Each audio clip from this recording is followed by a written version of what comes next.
Hello दोस्तों, कैसे हो। मैं आप सभी को स्वागत करता हूं आपके अपने चैनल स्पेशल एजुकेटर भारत में। आज हम जुड़ चुके हैं आपसे फिर से क्लास सीटेट के क्लास दूसरा हमारा हिंदी के। ये हमारा 15 में से 15 बिल्कुल इम्पोर्टेंट क्वेश्चन माना जाएगा और आपको मैं 45 क्वेश्चन यहाँ पे कराऊंगा। ठीक है, उसमें से निश्चित है ये देखो बिल्कुल निचोड़ निकाला गया है आपको सीटेट के कि आप पढ़े और प्रिपरेशन इसमें से कीजिए। कंफर्म है कि आपको 15 में से 15 मिलेंगे। ठीक है, मेरे जितने भी वीडियो है आप पूरा देखा कीजिए। इससे क्या होगा, आपको बेनिफिट मिलेंगे और ज़्यादा ही बेनिफिट मिलेगा। तो देखिए, वीडियो आपको अच्छा लगे तो सब्सक्राइब शेयर करते रहिएगा। ठीक है, और हम आगे चलते जो हमारा मेन टॉपिक है पढ़ाने का। जहाँ तक मैंने कल पढ़ाया था उससे आगे क्या डिफ़ाइन करेंगे और आपको तरीके से समझाएंगे कि किस प्रकार से हमारा आसान तरीक़ा से याद किया जाए। देखिए, जो मैं कराऊंगा बिल्कुल यही आता है। मैंने पिछले साल भी जो कराया था एज इट इज़ ऐसा ही आया है। तो ध्यान रखिए, मैंने बहुत प्रिपरेशन करके ये वीडियो को बनाया है, तो आप इस पर थोड़ा जोर दीजिए पढ़ने पे। तो देखिए, कल तक हमने यहाँ पढ़ा था आदिकाल के जो हमारा पहेलियाँ होती थी उसके बारे में मैंने कल आपको बताया था। ठीक है, तो आगे आज करते हैं। आज जो हमारा है मुद्री के तत्सम रूप। देखिए, मुद्री का तत्सम रूप हमें बताना है। ठीक है, मुद्री का क्या होता है, क्या मुद्री, मुंदिरी या मुद्रिका या मुद्रिका। देखिए, मुद्रिका होता है, ये एक शब्द ही सही लग रहा है हमारे आंसर सी डी जो है वही एक सही वर्ड लिखा हुआ है। ठीक है, ध्यान रखिएगा।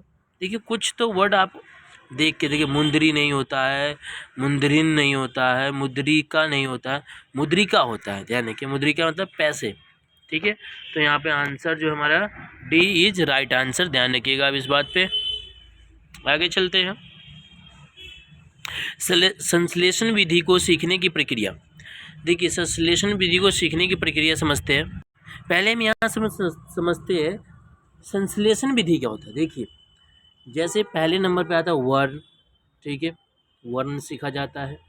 दूसरे नंबर पे आता है शब्द, ध्यान रखिएगा।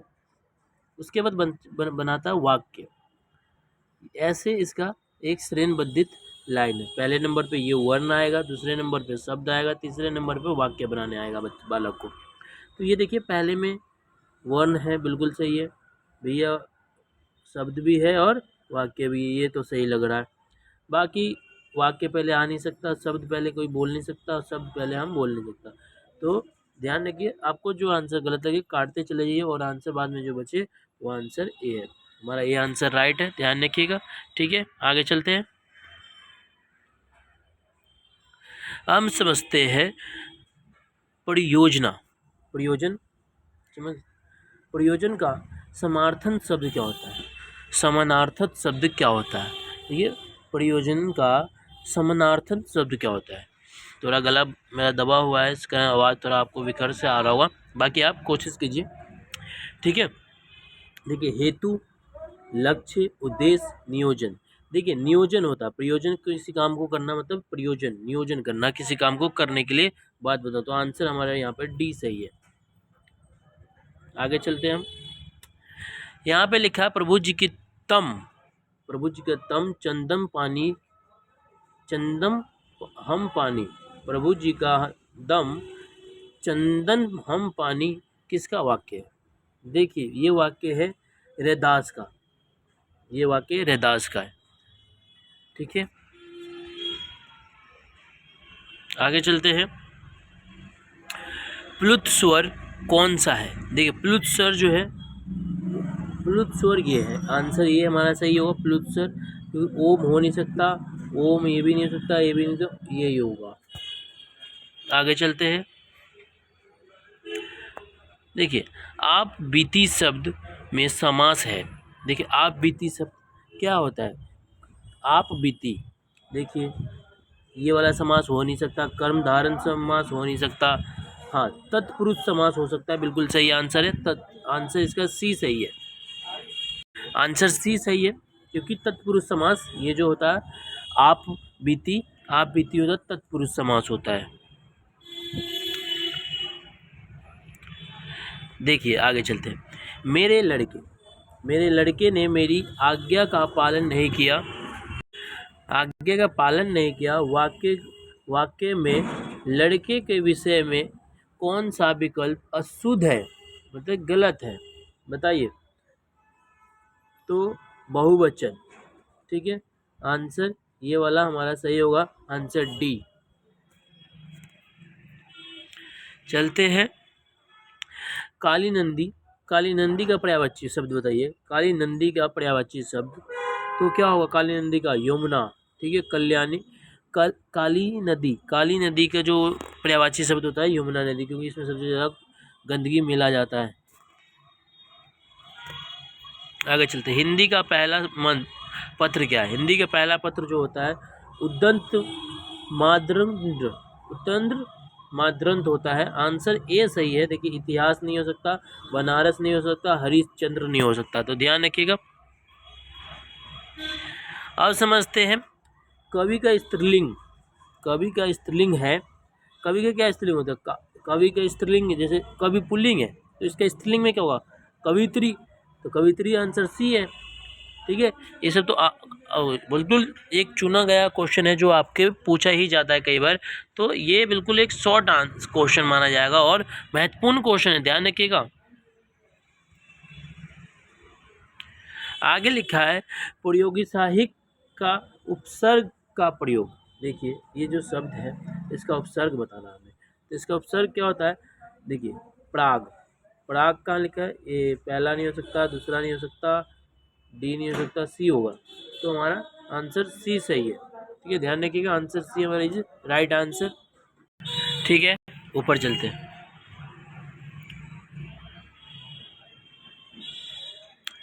यहाँ पे लिखा इनमें से जातिवाचक संज्ञा में भाववाचक संज्ञा का सही उदाहरण बताना है। ध्यान रखिएगा जातिवाचक संज्ञा में भाववाचक संज्ञा का उदाहरण बताना है, कौन सा है? देखिए दानव, दानवता, ये थोड़ा सा लग रहा है सही है। हाँ आंसर ए सही है हमारा, ध्यान रखिएगा यहाँ पे आंसर ए सही है। आगे चलते हैं। अत्यधिक का विलोम शब्द, अत्यधिक का क्या विलोम होगा? अतिलभ, ठीक है। सबसे ज्यादा था सबसे कम, आंसर बी सही है।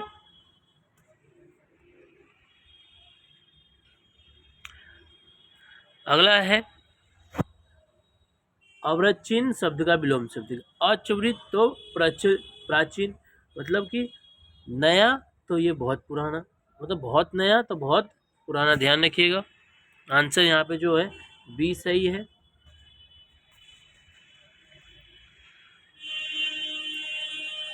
निमिष शब्द का पर्याय बताना है। निमिष शब्द का जो पर्याय होता है वो क्षण होता है।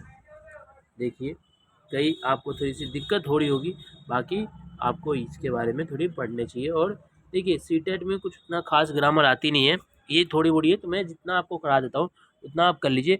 ये बहुत ज़्यादा है, मैं आपको करा रहा हूँ, बिल्कुल सबसे ज़्यादा है। आप इसको रट्टा एक तरीके से मतलब समझ जाते हैं तरीके से, तो आप समझिए सीटेट में अच्छे से अच्छे नंबर ला सकते हैं।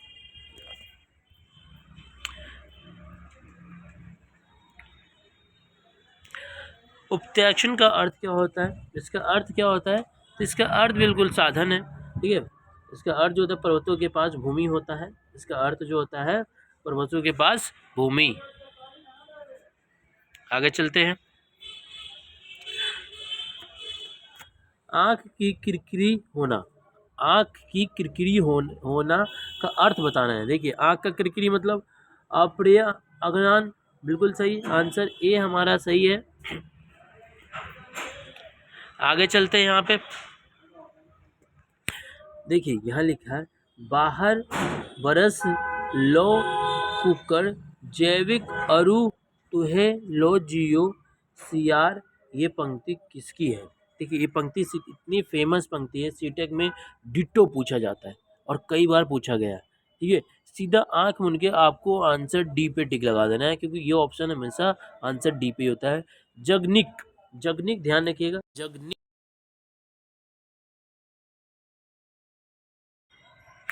ठीक है। जगनिक पे सीधा टिक लगा दीजिएगा आप। अब आगे चलते हैं। निम्नलिखित में से कौन सा 700 अलंगा खंड में के नाम से प्रसिद्ध है? देखिए जो आलहंग खंड जो है ना, ये बहुत ज़्यादा प्रसिद्ध है, सीटर में सीधा पूछा जाता है आपको, यही यही और हमेशा सी पे ही होता है इसका आंसर। ठीक है, परमाल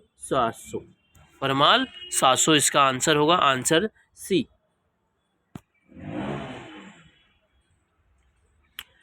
अब चलते हैं आगे। आगे पीछे वह तमसन शब्द बताइए जिसके साथ उपसर्ग और प्रातः दोनों का प्रयोग होता है।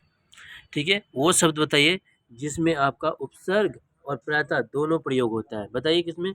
तो विखंडित में दोनों शब्द का प्रयोग किया जाता है। ठीक है, तो आंसर हमारा डी हो गया।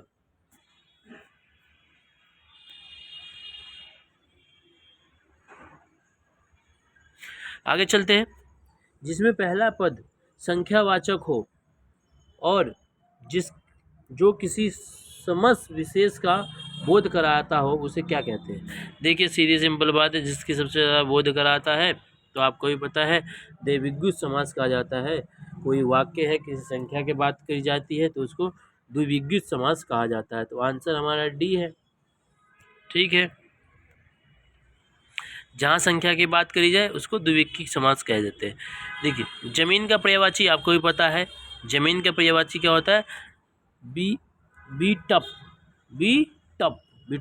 ध्यान रखिएगा, पृथ्वी नहीं लगाइएगा, पृथ्वी एक दूसरा जमीन का पूछा गया है। तो सॉरी क्षमा चाहता हूँ, मैंने क्वेश्चन नहीं पढ़ा, यही गलती कर दे बैठते हैं फटाफट जल्दीबाजी में। तो जल्दबाजी करनी है लेकिन सोच समझ के। पर्यायवाची पूछा है जमीन का, लेकिन ना जो इस ऑप्शन में ना हो। ठीक है, पृथ्वी है, सही है, धरती भी आती है और धरणीय भी आती है, लेकिन ये सी आंसर नहीं आता। तो जल्दबाजी नहीं करनी है, जैसे मैंने भी करा, तो आपको जल्दबाजी ज़्यादा वहाँ नहीं करनी है पेपर में, ध्यान रखिएगा इस बात को। जो वाणी दोहराया वाक्य ना किया जा सके, जो वाणी द्वारा वाक्य ना किया जा सके तो उसको क्या कहते हैं? बताइए बच्चों, उसको कहते हैं अनिश्चय। ठीक है, अनिश्चय वाणीय। ठीक है, अनिश्चय वाणीय। आगे चलते हैं, आंसर सी सही है। अब यहाँ पे पढ़ते हैं। अब इस धारा पर ही धारा जो जाए, देखो इस धारा पर ही धारा रह जाएगा। जो धरती है, इसी धरती पे आपकी सब कुछ रह जाएगी, जितना भी आप धन कमाओ, कुछ भी करो। तो ये कौन सा अलंकार कहता है? सीधे सिंपल ठोक के लगाना, यमक अलंकार। देखिए जहाँ एक शब्द को 2-3 बार किया जाए, जैसे धारा धारा धारा, जिसमें एक शब्द को 2 से 3 बार प्रकट कर दी उस लाइन में, वो सीधा लगाइए यमक होता है। जो एक शब्द को 2 से 3 बार एक ही लाइन में बोला जाए, जैसे यहाँ बोला गया इस धारा पर ही धारा रह जाएगा। तो आंसर बी, यमक अलंकार होता है। सीधा आप ठोक के लगाइएगा, बिना कहे बिना पूछे किसी से, तुक्का आंख लाग के, जहाँ ये 2 शब्द मिल जाए वहीं पे लगाइएगा, ये नहीं बेफालतू में तुक्का कहीं भी लगा दो आप लोग। ठीक है दोस्तों, आगे चलते।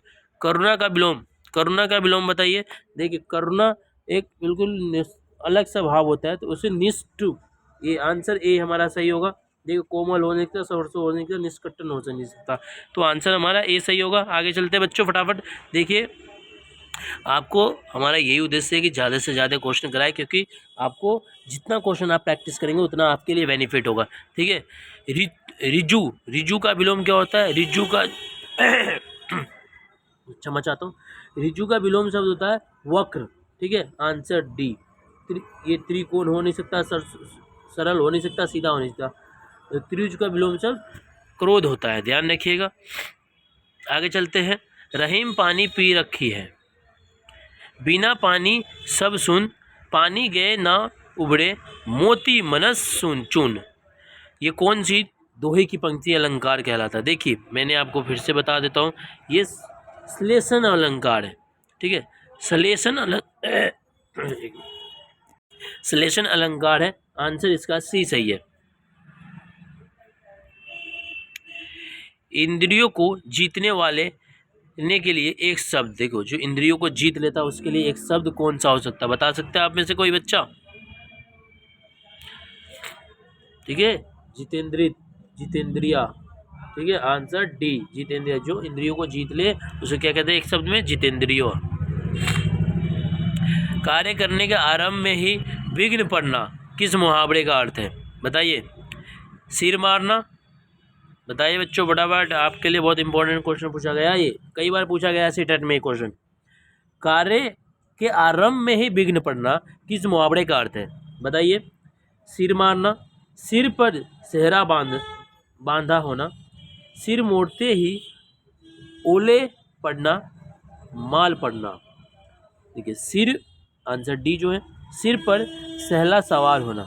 तो देखिए जिस लाइन में सबसे बड़ा लाइन हो, सीटेक की एक बहुत बड़ी राज है जो बाकियों का मैं बात नहीं करता, मैं अपना बताता हूँ।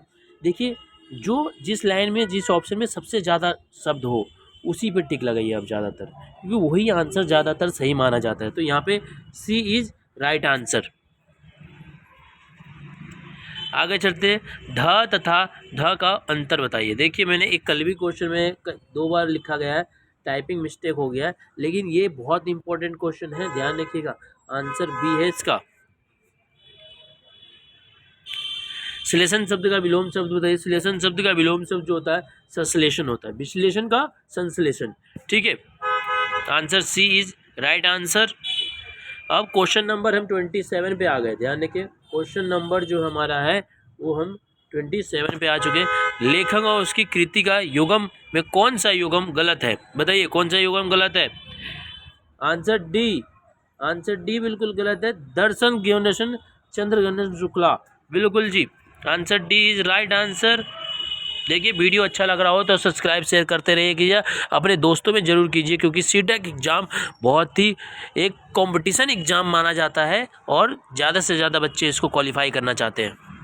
तो आपका ये फ़र्ज़ बनता है कि आपके जितने भी दोस्त यार और आपके भाई बंधु हैं उसमें ये वीडियो को शेयर कीजिए, उनको भी सपोर्ट दीजिए और हमें भी सपोर्ट कीजिए, स्पेशल एजुकेटर भारत को। धन्यवाद। अब आगे चलते हैं क्वेश्चन नंबर 78 को समझते हैं। क्वेश्चन नंबर 78 को समझते क्या है? देखिए 4 गज मलमल में कौन सा विश्लेषण है? 4 गज मलमल में कौन सा विश्लेषण पाया जाता है? बताइए। देखिए परिणाम बोधन, परिणाम बोधन विश्लेषण कहा जाता है, सीधी सिंपल बात है, परिणाम बोधन। ध्यान रखिएगा, answer is C right answer. अब आगे चलते हैं बच्चों, यहाँ समझते हैं मेरे भाइयों, सूरसागर किस भाषा की रचना है? सूरसागर किस भाषा की रचना? ब्रज भाषा की रचना है, ध्यान रखिएगा, ब्रज भाषा का रचना है ये। आगे यहाँ लिखा है, श्री गुरुचरण सरोज रज निज मन मुकुर सुधार बनोरोई रघुवर विरम जसु जो दया फल चार। ये कौन सी छन्न के हैं? बताइए। ये दोहा छन्न के हैं, ध्यान रखिएगा, ये तीनों आंसर नहीं, ये पहला आंसर ए हमारा सही है, दोहा छन्न का है। अब 81 करते हैं। देखिए 10 क्वेश्चन और बचा हुआ है आपके सामने और फटाफट करते हैं बिना कुछ देर किए हुए। हिंदी गायक समझते हैं, हिंदी गायक शिक्षण के पाठ्य योजना का उद्देश्य कथन आता है, कौन सा कथन आता है? देखिए जी, आंसर बी सही है, बिल्कुल सीधी बात पता चल रहा, प्रश्न और पश्चात, जहाँ ये बात कही जाए प्रश्न पश्चात की, वही आंसर हमारी गद्य और पद्य में सही मानी जाती है। ठीक है, शहद शब्द क्या है? देखिए शहद शब्द क्या है? आगत है, बिल्कुल सही है, बिल्कुल सही विशाल, आगत शब्द बिल्कुल सही है। अब समझते हैं क्वेश्चन नंबर 83, अश्वा, अश्वा का पर्यायवाची शब्द निम्नलिखित में से कौन सा नहीं पूछा है? ध्यान रखिएगा, अश्वा का पर्यायवाची शब्द निम्नलिखित में से कौन सा, इन चारों में से कौन सा नहीं है? देखिए घोड़ा होता है, ठीक है, घोटक होता है, ध्यान रखिएगा, ये कटक नहीं है होता है, आंसर सी हमारा राइट आंसर है। ध्यान रखिएगा, आगे चलते हैं, बिल्कुल बिना देर किए हुए आपके साथ हैं हम जुड़े हुए और क्वेश्चन नंबर 84 कर रहे हैं। ठीक है, चौपाई छन के प्रत्येक चरण किन की मात्रा में होती है? देखिए जो होता है ये 16 के मात्रा में होती है, ध्यान रखिएगा, 16 के मात्रा में ये दिखाई पड़ती है। ये कल भी क्वेश्चन पूछा गया, बहुत इंपॉर्टेंट क्वेश्चन है। ठीक है, मूल वर्णन का कौन से है, तो मूल वर्णन ये है अ ई उ री, अ ई उ री, ध्यान रखिए अ ई उ री, ये मूल वर्ण है कौन से, ध्यान रखिए, कई बार पूछा हुआ है सीटेट में, और आंसर हमारा ए सही हुआ। आगे चलते हैं, 86 क्वेश्चन पे हम आ चुके हैं। ठीक है, दशरथ सुद तुही लोक बखराना, राम नाम के मरम है आना, जिस रचनाकार की पंक्ति है, किस रचनाकार की पंक्ति है, तो ये कबीरदास की बहुत बड़ी फेमस रचना है। ठीक है, आंसर बी यहाँ पे सही होगा। और कबीरदास भी हमारे बहुत अच्छे कवि थे, बहुत अच्छे नाम कमाए उन्होंने। क्वेश्चन नंबर 87 पे आ गए हैं। दिए हुए शब्द के भिन्न अर्थ को, ये क्वेश्चन एक जरूर आता है, जरूर ध्यान रखिएगा, इम्पोर्टेंट है, वेरी वेरी इंपॉर्टेंट क्वेश्चन है, ध्यान रखिएगा, इम्पोर्टेंट क्वेश्चन है ये। देखिए ये गलत है, ऐसा कोई शब्द नहीं है, हाँ ये है बिल्कुल राइट आंसर है, बाकी सब सीधे गलत है। देखिए आप पढ़ते रहेंगे और वीडियो देखते रहेंगे तो आपको पता चलता रहेगा। अब आ जाते हैं 28 क्वेश्चन नंबर पे। वह शब्द बताइए जिसके में उपसर्ग डैश का प्रयोग हुआ है, तो बताइए उपसर्ग डैश का प्रयोग किसमें हुआ, निर्वयोध में शब्द उपसर्ग को दोनों का प्रयोग किया गया है। क्वेश्चन नंबर 89 पे आ गए हैं। चौराहा शब्द का समास बताइए। चौराहा शब्द का समास जो होता है, कर्म धारना हो नहीं सकता, दब धारना होता है, द्विभागीय होता है, मैंने पहले ही बताया था आपको, और ये आंसर हमारे राइट इज आंसर सी। देखिए लास्ट इस क्लास का है क्वेश्चन, 19 क्वेश्चन आ चुके हैं।